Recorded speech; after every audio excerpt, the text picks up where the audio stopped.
All right, everyone. Today, we're taking what we've learned in the classroom and applying it somewhere really exciting, the marketplace. We're going shopping. But look, this is about so much more than just buying things. We're going to see how every single transaction is a chance to connect, a chance to practice, and really, a chance to get a feel for the culture. This is where your textbook Chinese comes alive. Okay, so here's our game plan for today. First, we'll look at the big picture, shopping as a cultural moment. Then, we'll zoom in on the specifics, how to ask for the price, the subtle art of negotiation, and finally, the etiquette of paying. By the end, you'll have the whole toolkit for shopping with real confidence. So, first things first, we need to shift our mindset. When you're shopping in a Chinese-speaking country, you're not just a consumer. You're participating in a cultural practice. You should think of every single interaction as a kind of low-stakes, real-world quiz. It's an opportunity to use your language and to show that you're paying attention to the local customs. All right, so you've found something you like. What's the very first step? You have to ask the price, of course. But as we're about to see, how you ask this incredibly simple question matters a lot. Your tone, your pronunciation, it all sets the stage for everything that comes next. Okay, here it is, your absolute must-know phrase. 多少钱? Now let's do a proper deep dive on this, because the grammar is just beautiful. So 多 or 多 means many or much. 少 means few or less. When you put them together, 多少, literally many few, becomes the question word for how much or how many. It's just a brilliant logical way to ask about a quantity. And then of course, 钱 is money. Now, tones. Tones are everything here. 多 has a rising second tone, like you're asking a question. 多? And 钱 has a sharp falling fourth tone, very definite. 钱. Now, 少 often becomes a neutral tone here, so it's very quick. Let's put it all together with the right rhythm. 多少钱? Try saying that with me. 多少钱? Excellent. That musicality is key. Now, let's talk about the common traps that trip up so many students, because getting this right really makes a huge difference. First, that flat robotic delivery.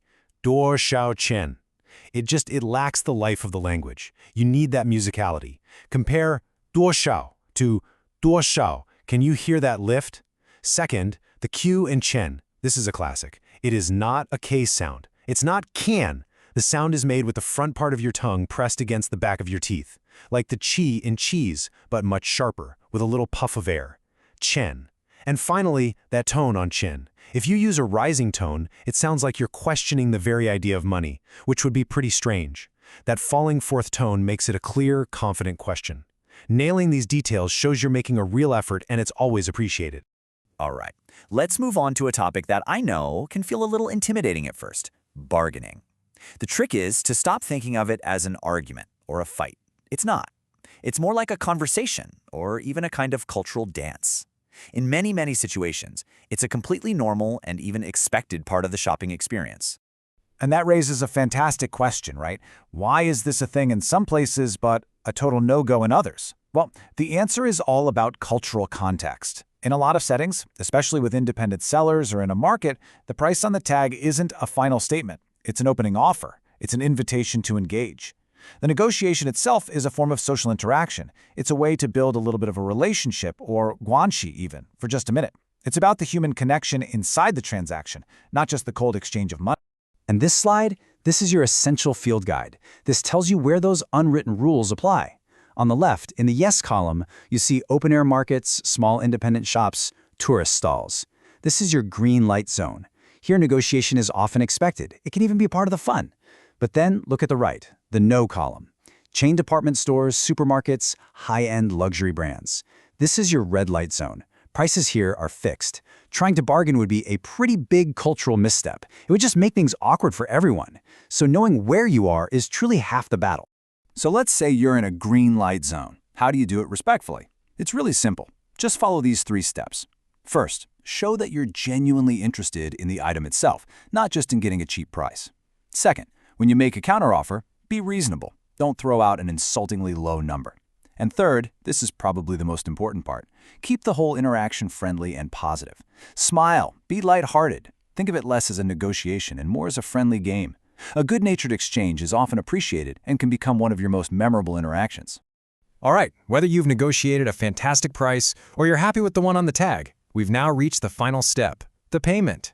And just like everything we've discussed so far, this moment has its own important etiquette that really communicates respect. Okay, let's look at the nuts and bolts of actually paying. This table breaks down the two main ways you'll do it. With cash, or shinjin, especially in markets or small shops. The pro tip here is a big one. Try to have small bills. It's just common courtesy, so the vendor doesn't have to search for change for your large bill. If you're using a credit card, or 신용카, in a bigger store, it's always smart to just verbally confirm the amount before they swipe. A quick, is it 100 yuan, can prevent any mix-ups. Now this right here, this is a huge point. This is a nonverbal cue that speaks volumes about your cultural awareness. You should always try to give and receive money or cards with two hands. Why is this so important? Well, in many East Asian cultures, this simple gesture shows that you are giving the action your full attention and respect.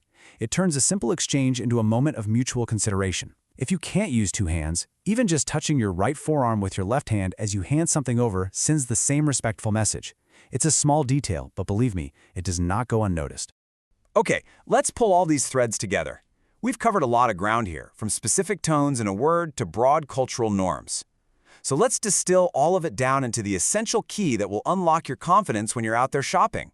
So here are your key takeaways. First, and this is the big one, remember that shopping is culture in action. Second, context is everything. The mall is not the market, so you need to adjust your style. Third, politeness isn't just in what you say, it's in how you say it and in your physical gestures, like using two hands. And finally, mastering these core phrases gives you the tools to go from being just a language student to being a truly competent cultural communicator. And that leaves us with a final thought to carry with you. If a simple act like buying something can hold this much cultural meaning, just think about all the other daily interactions. What about ordering food in a restaurant, greeting an elder, or asking for directions? How can you apply these same principles of context, politeness, and respect in those situations? Every single interaction is an opportunity. Keep practicing, and you'll be amazed at the connections you can make.